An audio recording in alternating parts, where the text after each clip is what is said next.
Brasil está uma espiral de queda em vários pontos que são valorizados dentro de uma democracia. Seja a situação da liberdade de expressão, seja a lógica da segurança jurídica, seja a própria lógica econômica. O Haddad fez um pronunciamento lá do corte de gastos, do teto, né? Do teto dos servidores públicos. Eu não acredito muito nisso, né? Porque esse daí é o teto, eles colocam tudo como penduricário ali. O mercado não gostou. Isenção do imposto de renda. Ele falou que quem ganha até 2 salários mínimos... até 2 salários mínimos? 5 mil reais. A pessoa não vai pagar o imposto de renda. E ele fez ali um pacotão, né? E o mercado reagiu muito mal. Macetou o dólar lá pra baixo. Qual que é a sua visão disso tudo? Então, a minha visão é que o Haddad prometeu um corte e entregou uma despesa, né?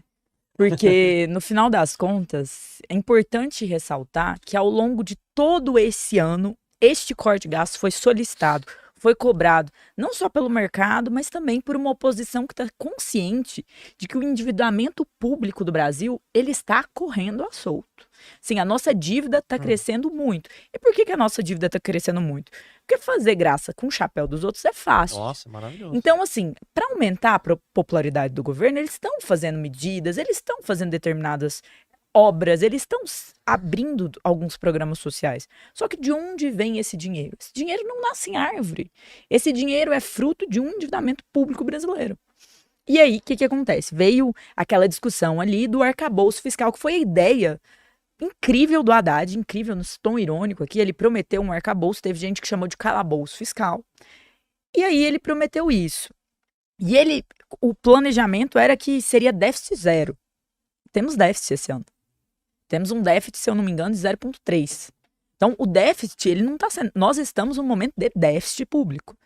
E isso já não estava funcionando. Ele sendo cobrado sobre a questão, enquanto a taxa de juros cresce no Brasil por conta do risco inflacionário, e ele sendo cobrado da oposição, do governo. Então, vamos cortar gasto, vamos. E aí, há cerca de um mês, ele falou que na semana seguinte teria um corte de gastos. Um mês depois, o corte de gastos apareceu num pronunciamento. E aí, todo mundo na expectativa, o mercado inteiro lidando com a expectativa de se cortar gasto. A primeira medida anunciada, criar gasto. Por que criar gasto? Porque a isenção até 5 mil reais, eu até acho que ela pode ser discutida, porque ela é menos imposto, no final das contas, para uma parcela da população. Mas, num momento de déficit, você tem essa opção e você... Cerca de 78% da população que contribui no sentido tributário, dos contribuintes, ganham menos de 5 mil reais. Então, eles estariam enquadrados na isenção. E aí, deram a isenção para depois falar sobre possíveis cortes. Então, a medida proposta mais clara é uma isenção tributária que não contribui para a gente ter um cenário menos deficitário, mas sim mais deficitário. E aí, ele deu uma solução que é, mas nós vamos taxar ali quem ganha dividendos ali acima de 50 mil reais, vai ter uma taxa ali de 10%. E num cálculo bem simples, eles afirmaram. E quando eu digo num cálculo bem simples, eles afirmaram, é porque não vimos o cálculo. Porque não é uma coisa que foi aberta, não é um plano que foi discutido com a sociedade. Isso vai nutrir o que a gente vai perder. Não se sabe disso ainda. E aí, para ter certeza que ele vai economizar um plano que ele diz que é 70 bilhões, de bilhão, em 2 anos, ele anunciou outras medidas, mas tudo que é requentado de outras ideias que ele já teve, ou de outros momentos que já aconteceram, e tudo muito improvável, porque a caneta não ganha esse. Esse não é o tipo de situação em que o presidente vai de medida provisória, que é aquela lei lá que ele só assina e vai. Nem que o Ministério da Fazenda vai. É uma medida que deve ser discutida com o Congresso Nacional. E ele até esquece que o Congresso Nacional pode aprovar só a isenção e não o restante. Verdade. O que aumentaria ainda mais o déficit. Porque provavelmente ali vai ser uma PEC, uma emenda constitucional, uma lei ordinária, algumas coisas assim que vão ser aventadas ali de maneira separada. E pode se aprovar. Já imaginou se a gente aprova a isenção de 5 mil e nada mais? Então a gente aumentou o déficit. E aí dentro disso, o que ele solucionou nas questões de déficit? Pente fino no Bolsa Família. As pessoas que não precisariam estariam ganhando. Acho importante, é uma coisa que a gente tem que avaliar dentro de um programa social. Não se fez isso aí, nesse governo ainda. E é importante fazer, mas nem de longe isso tem um impacto orçamentário grande o suficiente para de fato, a gente fala, pô, um ótimo corte de gastos. Ele falou algumas coisas que teriam um impacto grande, como as emendas. Ele falou sobre ter um limite para as emendas e não deixar a emenda crescer. Isso não vai ser aprovado. Eu não preciso nem que isso vá para frente para entender que isso não vai ser aprovado. A maior briga do Supremo Tribunal Federal com o Congresso Nacional esse ano foi sobre emendas parlamentares. O Congresso não quer essa interferência. E as emendas são algo que você vai ver, vai ter votação. Aí o governo solta as emendas. Por quê? Para eles votarem com. Então, é até irônico, Luan, porque provavelmente para aprovar isso vai ter que ter emenda. Então, assim, não funciona assim. Qual outra medida ele também coloca? Combater os supersalários, questão salarial. Você acha que o judiciário vai deixar isso acontecer? Você acha que a própria lógica do Congresso, do funcionalismo, desse lobby de manutenção ali, muitas vezes desses salários, vai deixar? Não vai. Então, assim, são medidas que, na verdade, elas são para inglês ver. Qual a única coisa que eu acho que ele realmente propôs, desenhou e está muito claro? A questão da isenção do imposto de renda, que agrava o déficit. E aí, a questão dos dividendos ali, de taxar a partir dos 50 mil, o que também muitas vezes é levar uma evasão de divisas. O cara que ganha 50 mil consegue fazer, às vezes, um offshore e não cair nisso. Então, assim, aumenta a sonegação. Até para a pessoa, uma coisa interessante nessa medida é que a pessoa que ganha 4.800, ela tem isenção. A pessoa que ganha 5.100, ela não tem isenção. Então, também incentiva muito a informalidade em dados fatores. Porque as pessoas tomarão cuidado com isso, sabe? Tô falando que isso vai ser, assim, gigante. Não, mas não é bem pensado, sabe? O limiar de transição que eles colocaram, até, se eu não me engano, 7.200, é um limiar de que você não pagaria isenção até aquele valor e depois você pagaria. Mas dificilmente as pessoas vão deixar chegar naquele valor dos 5.100, dos 5.200, dos 5.500. Então, até eu acho que o incentivo, e muitas vezes, para informalidade ou para pejotização, que em tese o governo que o Haddad faz parte, combate tanto. Mas cumpriu uma promessa de campanha do presidente Lula. Ou pelo menos cumpriu a promessa da promessa de campanha, porque agora ele tem que conseguir aprovar isso dentro do Congresso. E eu achei interessante, Luan, uma coisa. Quem anunciou uma medida populista dessa? O ministro Haddad. E muito se tem aventado sobre a questão do sucessor do Lula, se o presidente Lula teria ou terá condições ali no futuro de ser o candidato. E nós vemos que a esquerda ela tem um vácuo muito grande de lideranças, uma falta dessas lideranças. Um problema que a gente não está vendo na direita. Na direita nós estamos vendo sobrando lideranças, assim. Se gritar presidente, todo mundo fala quero. E vários deles estão ali no jogo de viabilidade. Então, assim, na esquerda não. Na esquerda tem o Lula. E pensando, assim, na situação até mesmo da eleição dos Estados Unidos, pensando em fortalecer lideranças, o Haddad anunciou esse plano. Um Haddad que estava já negativado no sentido, assim, de imagem pública com a população. Quem aí não lembra daqueles memes do Tachad? Nossa. Então, anunciou uma notícia boa para 80% da população ali que estaria ali, os contribuintes que estariam isentos. Então, foi ele que anunciou esse plano feliz.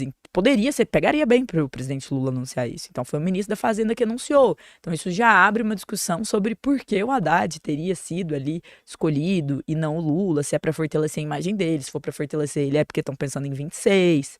E nem falo só assim de governo, substituição do Lula, mas até mesmo em São Paulo, né? O PT quer ter um nome forte para governo em São Paulo.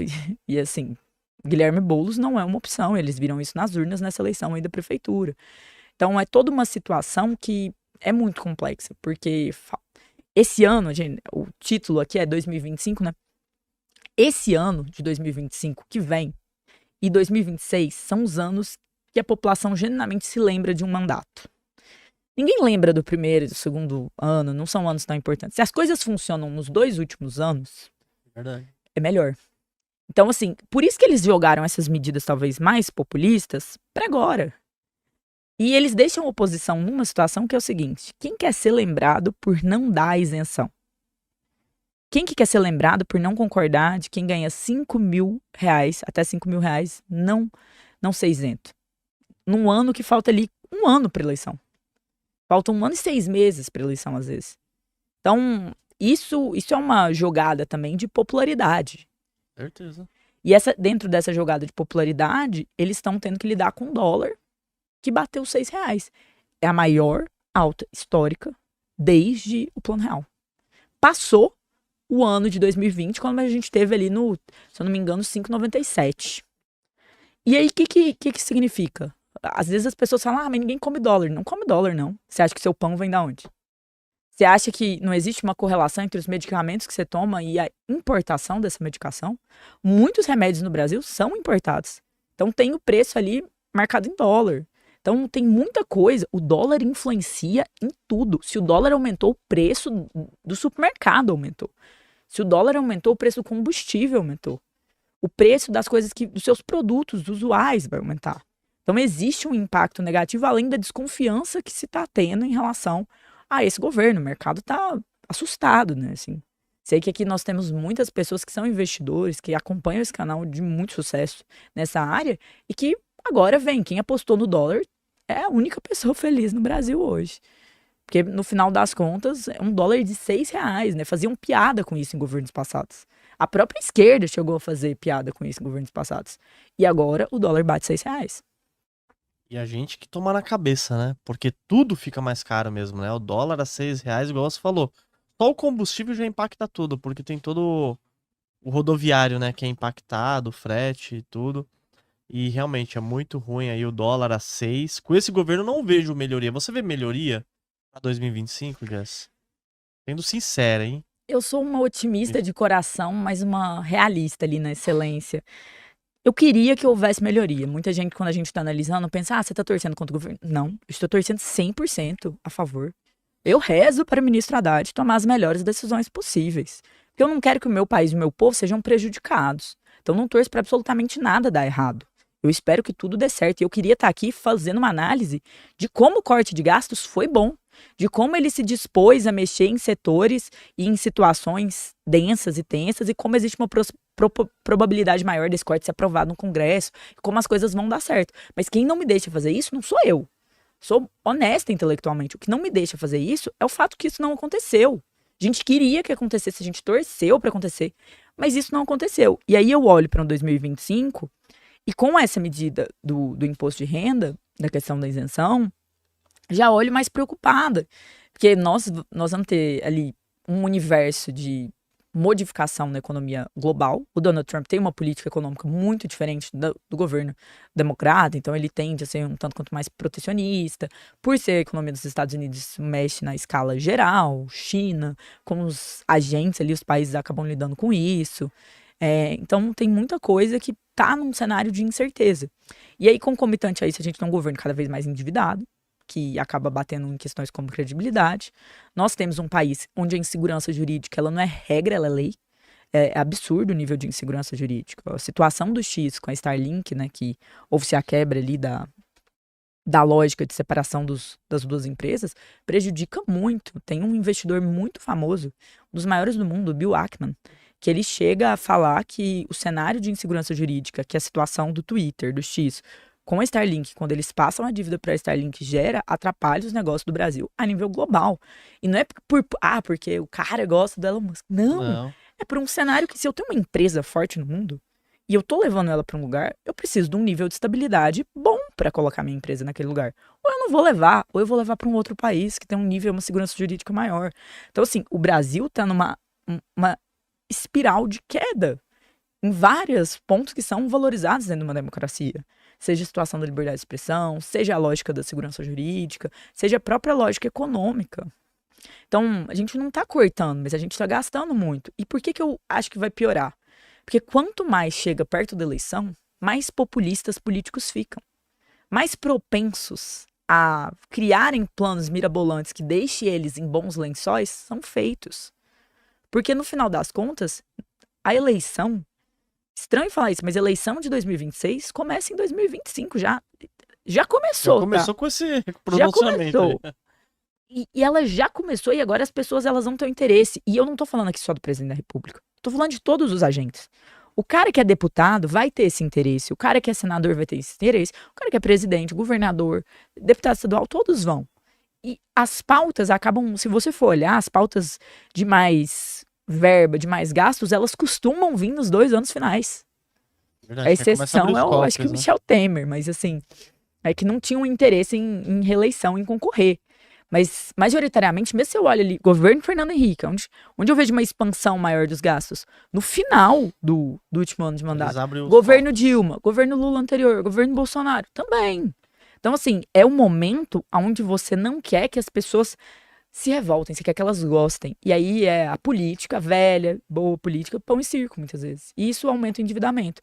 Num cenário em que a gente está se indispondo a cortar, ainda mais perigoso.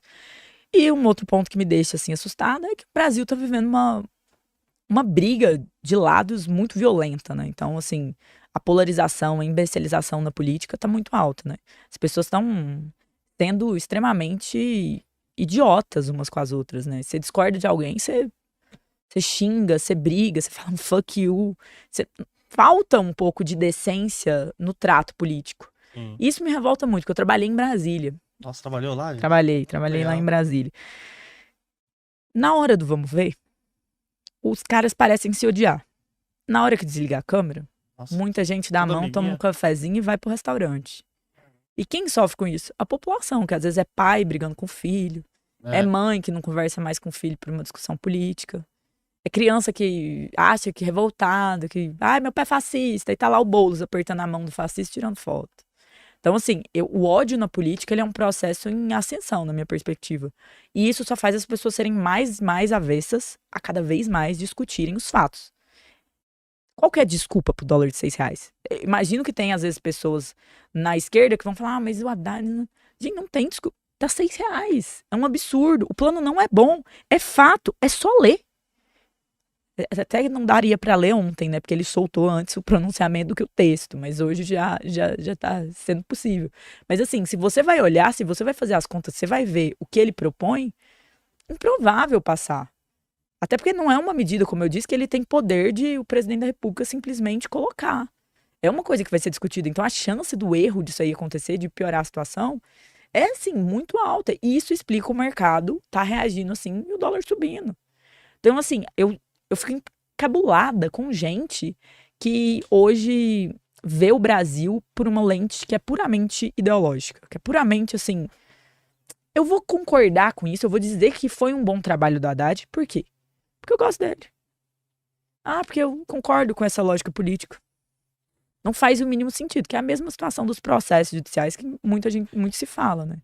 Então, você pode não gostar do Elon Musk, mas se olhar para o que aconteceu com a Starlink e com o X e falar decisão acertada, complicado. Você pode não gostar do Elon Musk, mas você falar que pôr uma multa no cidadão aleatoriamente R$50 mil é uma decisão bacana, complicado. Não é, né? E uma pessoa que não tem nada a ver, né? Uma pessoa que não... Que às vezes até trabalha com VPN, no caso, e entrou lá, acessou, pô.